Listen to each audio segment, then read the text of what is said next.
नमस्कार। मीन राशि के सभी दर्शकों का बहुत बहुत स्वागत।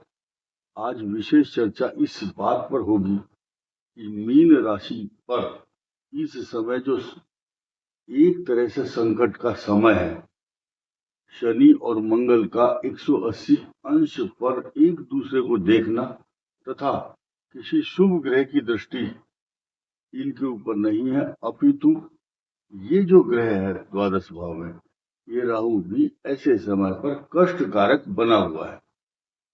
आप देखेंगे अगर किसी व्यक्ति को चोट लगी हुई है पहले से ही और उस चोट में दोबारा चोट लग जाए तो डबल कष्ट होता है। तो मन के अंदर एक अजीबोगरीब स्थिति होती है। एक तो चोट लगी हुई है, एक और लग गई उसी के अंदर, तो ये एक दुख भरा समय है। और ये जो मीन राशि का स्वामी तो बृहस्पति अतिचारी हो गया, यानी कि ये सपोर्ट में नहीं कोई आ रहा है इसके। अगर सपोर्ट में आ जाए तो फिर ये छोटे मोटे ग्रहों का जो साइड इफेक्ट है वो होना बंद हो जाएगा। आप देखेंगे मीन राशि पर रेट्रोग्रेड मोशन में शनि का प्रभाव तथा 12th हाउस में जो राहु लॉसेस देता है, यानी कि एक तो घर से बाहर जाकर खर्च, पैरों में चोट, नेत्र पीड़ा, या कई बार नेत्र पीड़ा ना हो तो आंखें फड़कने लगती हैं, महिलाओं की राइट साइड की और पुरुषों की लेफ्ट आई जो है उसमें फड़कन, आंख फड़कना बोलते हैं। और आंख के साथ साथ एक होती भ्रकुटी, ये जो भौहें हैं ऊपर की, या तो वो फड़कना या पलकें, इन दोनों में से इनके फड़कने का सिलसिला अभी रहेगा, बीच बीच में बदलता भी रहेगा 6 दिसंबर 2026 तक, ये याद रखें।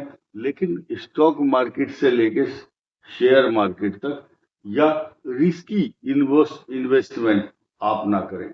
कोई ऐसा एडवेंचर या कोई ऐसी रिस्की कोई खेल, वाहन चलाना, दुस्साहस करना, ये किसी भी काम है कि नहीं मैं करके दिखाऊंगा, इसको पानी भरा हुआ है मैं इसमें से गाड़ी निकाल दूंगा, डोंट डू दैट।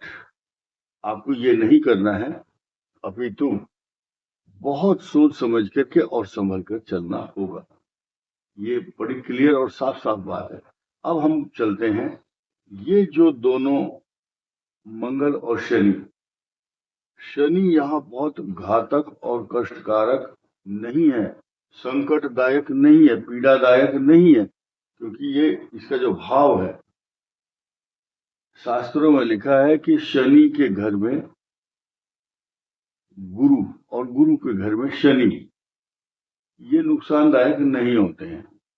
हालांकि आप देखेंगे शनि की राशि में बृहस्पति नीच राशि में होते हैं, लेकिन जब वो यहाँ इधर भाग्य स्थान, इनकम हाउस, कुछ हाउस ऐसे हैं तीसरे भाव में भी नीच राशि के जो बृहस्पति हैं वो भी भाग्य स्थान को पल्लवित और पुष्पित करते हैं, ताकत देते हैं, एनर्जेटिक बनाते हैं लाइफ को।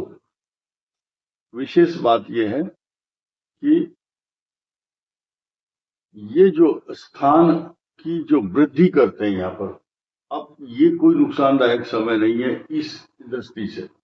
वक्री शनि है मैं मानता हूं, लेकिन अब सीधा सीधा ये जो लिखा चुनौतीपूर्ण समय, मंगल शनि के प्रभाव मीन राशि को क्या देता है, सीधे सीधे सरल भाषा में, अगर ये मंगल सामान्य रूप से किसी भी ऐसी राशि में होते जो कि शत्रु राशि नहीं है, तो या नीच राशि नहीं है, यहाँ क्या हो रहा है कि शत्रु राशि में बैठे हुए मंगल का जो उपद्रव है, जब ये खुद शांत नहीं है, सुखी नहीं है, जो ग्रह खुद सुखी नहीं है तो वो दूसरे को कैसे सुखी कर सकता है। जो यहाँ परेशान बैठा हुआ वो बोलेगा जब मैं तो हूं ही दुखी, तुम्हें भी शांति से नहीं रहने दूंगा। एक बहुत फेमस डायलॉग है लोगों का, हम तो डूबेंगे लेकिन तुमको भी ले डूबेंगे। इसलिए ये जो मंगल ग्रह है यहाँ इनको अच्छे परिणाम नहीं देता। अब जो यहाँ इसके साइड इफेक्ट भी समझने होंगे। देखिए, इसकी दृष्टि आपके रोजगार, नौकरी, पिता स्थान, आपकी सामाजिक प्रतिष्ठा, नेम एंड फेम, इसको धक्का पहुंचाता है। Somebody will try to tarnish your image, छवि को धूमिल करना चाहती है कुछ पब्लिक इसके मीन राशि के लिए, क्योंकि शनि वक्री हुआ, मंगल की पूर्ण दृष्टि है, ये भाव पीड़ित है। इसके द्वारा मंगल के, शनि के द्वारा दोनों की दृष्टि इस भाव पर है। साफ साफ है, क्लियर है, और ये नुकसानदेह ही रहा है। और छठे भाव में ये शत्रु का जहां पराभव या उनको शत्रुओं से लड़ने की क्षमता देता है, वही कुछ पीठ के रोग, ट्यूमर, गांठ, सर्जरी, ये बनाता है केतु छठे भाव में। फिलहाल हम इन दो की चर्चा कर चुके हैं। मंगल शनि की दृष्टि आपके रोजगार, नौकरी पर है, लेकिन अब इसको सुधारने की प्रक्रिया आप खुद कर सकते हैं। कैसे? आपकी राशि का स्वामी बृहस्पति अतिचारी होकर के अलग परिणाम देता है, तो इसकी दृष्टि तो यहाँ होगी, यानी कि आपके ऊपर बहुत सारे आरोप, प्रत्यारोप, अशांति, पता नहीं किस प्रकार के आपके सम्मान के ऊपर हमला होगा या कर रहे हैं लोग इस समय।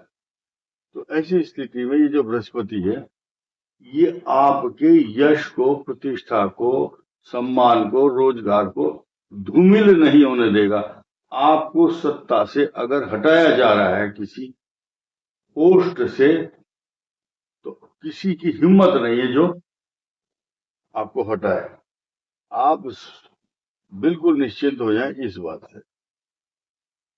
कुछ लोग जिनकी राशि, ध्यान से सुनना, सिंह होगी, धनु होगी, मेष हो सकती है, कुंभ भी हो सकती है, वो इस्तीफा देकर खुद चले जाएं। कन्या राशि के लिए भी इस्तीफे के टाइम चल रहे हैं, लेकिन कुछ लोगों को प्रमोशन भी हो रहे हैं। निर्भर करता है कि आपकी दशा कौन सी चले। इसलिए इस मीन राशि को इस समय दाम्पत्य जीवन को लेकर के तो थोड़ा सीरियस होना है। पति पत्नी के बीच में जो मन मुटाव और एक खराब रिश्ते बन रहे हैं, उन लोगों के जिनके मंगल और शनि या राहु केतु के इस स्थान पर खराब ग्रह हैं या एस्पेक्ट नहीं है, किसी अच्छे ग्रह का सपोर्ट नहीं है यहाँ पर। क्लियर? राइट। अब आगे बढ़ते हैं। ये जो पंचम भाव है, इस पंचम भाव की बहुत बड़ी जिम्मेदारी होती है, यानी कि बुद्धि आपको गवर्न करता है। रिमोट, आपके मन का रिमोट और आपके काम करने का जो तरीका, way of working, talking, living, thinking, everything, तथा साथ ही साथ आपकी दूरदर्शिता, आपकी अच्छी प्लानिंग, आपकी संतान, उन सब को यहाँ साइड इफेक्ट इसलिए नहीं हो रहा है क्योंकि यहाँ सूर्य बुधादित्य योग बनाते हैं बुध के साथ मिलकर के, और ये जो बुध है ये इसलिए इसको क्रेडिट मिल रहा है क्योंकि केंद्र का स्वामी, इन दोनों भावों का स्वामी। जीवन भर याद रखना कि केंद्र का स्वामी अगर त्रिकोण में बैठ जाए तो बलवान हो जाता, ताकतवर। भले ये चंद्रमा की राशि में बुध अच्छा नहीं है, लेकिन फल अच्छा देगा। मीन के लिए तो देगा ही देगा, क्योंकि केंद्राधिपति भी यहाँ बुध है। अब चिंता का विषय क्या है?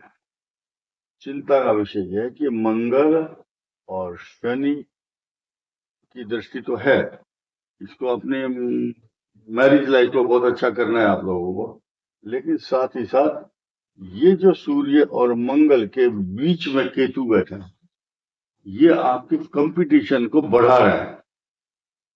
कंपटीशन, झगड़े, परेशानी, तनाव, अशांति, चिंता, कई सारी चीजें हैं। आप ये समझिए, अगर आप एक बहुत रेस्पॉन्सिबल आदमी है किसी परिवार के, तो आपकी जो आप आगे बढ़ना चाहते हैं, तो कुछ समस्याएं, आदमी का नाम नहीं लेते हैं, पत्नी, बच्चा, परिवार, कुछ नहीं, किसी को दोष नहीं देना। आप आगे बढ़ना चाहते हैं, आपकी जो समस्याएं हैं वो आपको पकड़ करके आपकी कमीज को पीछे खींच रही हैं। आ जा बेटे, इधर देख, पहले ये समस्या निपटाओ, तब आगे बढ़ना। फिर वो इस एंजाइटी के कारण वो आगे नहीं बढ़ पाता। ऐसे व्यक्तियों को मंगल की उपासना, क्योंकि आपके भाग्य स्थान के स्वामी हैं हनुमान जी, मंगल देवता, तो कभी भी हर मंगलवार 5 लड्डू तो भगवान के, हनुमान जी के मंदिर में जाकर के चढ़ाएं और वेजिटेरियन भोजन करें। और तिलक जो है हनुमान जी के ऊपर एक लाल कलर चमेली के तेल से लेप किया जाता है, वही उनको कहते हैं चोला चढ़ाना। तो उसका तिलक जो है छोटा सा, मामूली सा, अपने माथे पर लगाना चाहिए, या वहां लगाने से आपकी जो, देखिए, किस्मत जो बदलती है वो कहां से बदलती है। हर आदमी इस संसार में बोलता है, ये बोला मेरी तकदीर, ये तकदीर है आपकी। और तकदीर को अगर आप भगवान के चरणों की धूल,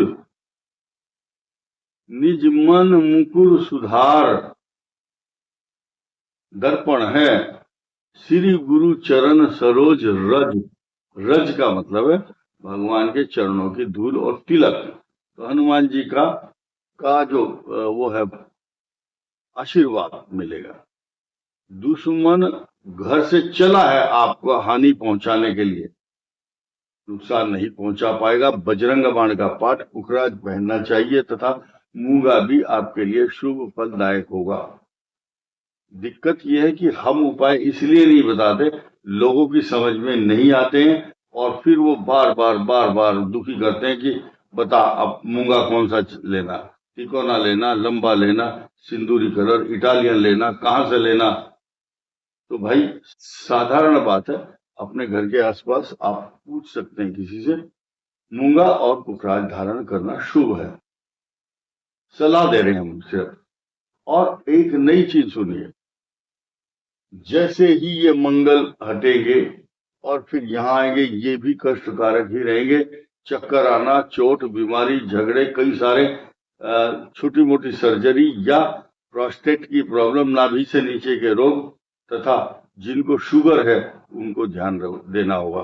लेकिन खुशी का समाचार देना चाहूंगा, जैसे ही ये 13 सितंबर के बाद यहाँ आएंगे, फिर कुछ दिन यहाँ रहने के बाद जब आप यहाँ आ जाएंगे मंगल देव भाग्य स्थान पर, तो आप यकीन कीजिए कि ऐसा व्यक्ति कई लाख लोगों की भीड़ को चीर करके निकलता हुआ आगे जाता है और अपने कार्यों में सफलता प्राप्त कर लेता है। और पिछली जिन खुशियों की अपेक्षाएं कर रहा था, वो एक्सपेक्टेशन, वो खुशियां धीरे धीरे वापस आने लगती हैं। इस वीडियो में इतना ही। धन्यवाद, नमस्कार।